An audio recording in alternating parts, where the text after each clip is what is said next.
Assalamualaikum warahmatullahi wabarakatuh. Halo semuanya, perkenalkan saya Salma Nabila. Saya adalah guru kelas 5 di SDN Kenjeran 248 Surabaya. Kali ini saya akan berbagi praktik baik saya tentang implementasi Kenjeran atau kenali jajaran angka, KPK dan FPB di kelas 5. Melalui implementasi yang saya sebut Kenjeran, singkatan dari kenali jajaran angka, ini juga merupakan nama terdekat dengan siswa, di mana nama ini adalah nama sekolah kami dan juga berdekatan dengan Pantai Kenjeran dekat sekolah kami. Pembelajaran berdiferensiasi ini saya gunakan khususnya untuk materi KPK dan FPB. Tujuan pembelajaran ini adalah untuk peserta didik dapat menyelesaikan permasalahan KPK dan FEB dalam kehidupan sehari-hari. Selain dapat membelajarkan KPK dan FPB, hal ini juga menjadi salah satu upaya memulihkan numerasi siswa. Karena berdasarkan hasil rapot pendidikan, numerasi di sekolah kami berada pada kategori sedang dengan persentase 60,71%. Melalui Kenjeran, murid diberi kebebasan untuk mengembangkan potensi mereka sesuai kesiapan, minat, dan gaya belajar masing-masing. Hal ini sejalan dengan kurikulum merdeka yang mendukung kebebasan belajar sesuai dengan profil belajar murid. Tantangan utama yang dihadapi dalam praktik ini adalah bagaimana merancang pembelajaran yang dapat menyesuaikan dengan gaya belajar murid yang berbeda-beda.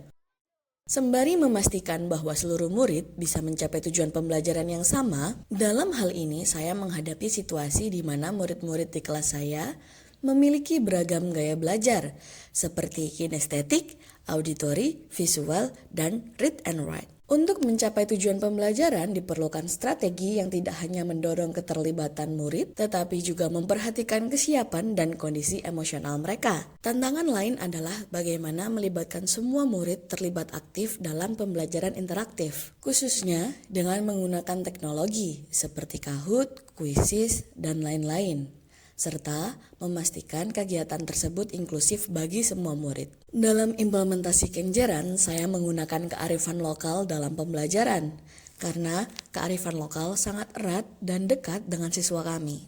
Karena posisi sekolah kami dekat dengan Pantai Kenjeran, dalam hal ini kearifan lokal yang saya gunakan yaitu ikan asap, kerang, kerupuk ikan, dan kerupuk cumi ini sangat dekat dan melimpah hasil laut di sini, serta mudah didapat dan dekat dengan siswa karena kebanyakan profesi orang tua mereka juga sebagai nelayan dan penjual ikan asap serta olahan hasil laut lainnya. Langkah pertama yang saya lakukan adalah asesmen diagnostik non-kognitif. Saya membagikan kuesioner untuk mengetahui gaya belajar, minat, bakat, dan kesiapan murid. Selain itu, saya juga melakukan wawancara santai menggunakan budaya rembukan.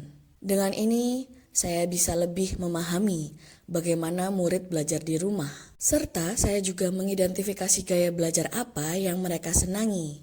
Di setiap awal hari, murid menggunakan stick emoji untuk menunjukkan perasaan mereka. Ini adalah cara sederhana yang efektif untuk memantau kondisi emosional murid sebelum pembelajaran dimulai.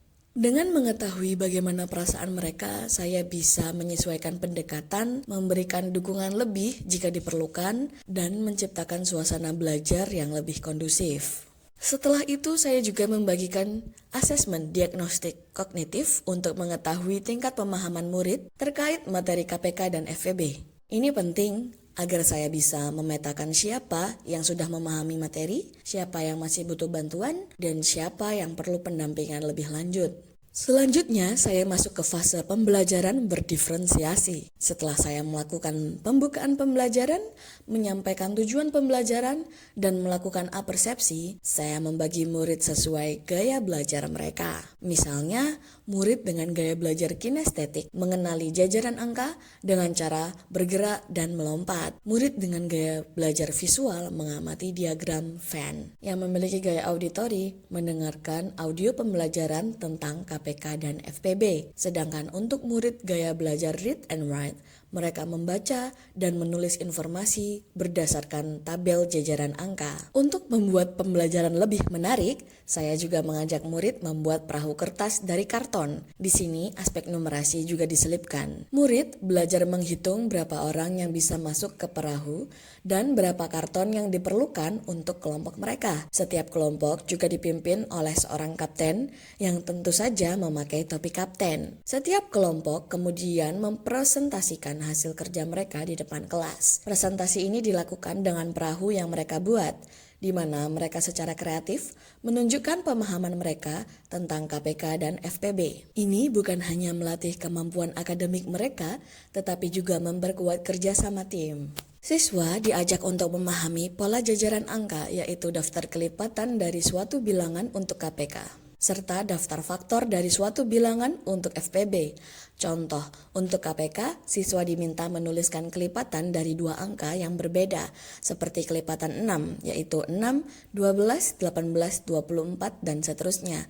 Dan 8 dengan kelipatan 8, 16, 24, 32, dan seterusnya. Siswa kemudian mencari kelipatan yang sama di antara dua daftar tersebut. Dengan cara ini, siswa dapat lebih mudah mengidentifikasi KPK dari kedua bilangan. Sedangkan untuk FPB, siswa menuliskan faktor-faktor dari dua angka seperti 12 yaitu 1, 2, 3, 4, 6, dan 12 serta angka 18 yaitu 1, 2, 3, 6, 9, dan 18. Nantinya mereka akan menemukan faktor yang sama yaitu 6 yang menjadi FPB dari kedua angka tersebut. Untuk mengakhiri pembelajaran, saya menggunakan Kahoot untuk mengadakan kuis kelompok. Setiap tim memasukkan pin dan berlomba dalam kuis interaktif. Dengan cara ini, murid bisa belajar sambil bermain dan tentunya pemenang kuis akan mendapatkan bendera kemenangan sebagai apresiasi. Pada akhir pembelajaran, kami mengadakan gallery walk. Setiap kelompok akan berjalan sambil membawa perahu yang mereka buat, seolah-olah mereka berkunjung ke pelabuhan lain. Respon murid sangat antusias, terutama ketika mereka dapat belajar dengan cara yang mereka sukai. Selain itu, penggunaan alat evaluasi seperti Kahoot, amplop are, amplop emoji, serta Quizizz membantu saya dalam mengevaluasi pemahaman serta kondisi emosional murid. Tantangan terkait perbedaan gaya belajar berhasil diatasi dengan strategi pembelajaran yang fleksibel dan interaktif. Hasil dari penerapan pembelajaran berdiferensiasi dengan pendekatan Kenjeran menunjukkan dampak yang positif bagi murid-murid di SDN Kenjeran 248. Pendekatan ini berhasil meningkatkan keterlibatan siswa dalam proses belajar, terutama dalam memahami konsep KPK dan FPB. Hal ini menunjukkan bahwa pembelajaran yang disesuaikan dengan gaya belajar siswa masing-masing sangat efektif dalam membantu mereka mencapai tujuan pembelajaran. Praktik ini juga efektif karena murid-murid merasa dihargai dan diakui sesuai dengan preferensi belajar mereka. Mereka merespon pembelajaran dengan antusias, terutama saat terlibat dalam aktivitas yang sesuai dengan gaya belajar mereka, seperti menggunakan diagram bagi murid visual atau bergerak aktif bagi murid kinestetik. Penggunaan Kahoot sebagai alat evaluasi juga menciptakan suasana kompetitif yang sehat dan membuat proses belajar lebih menyenangkan. Selain itu, refleksi dengan amplop are dan amplop emoji memberikan ruang bagi murid untuk mengekspresikan perasaan dan pemikiran mereka.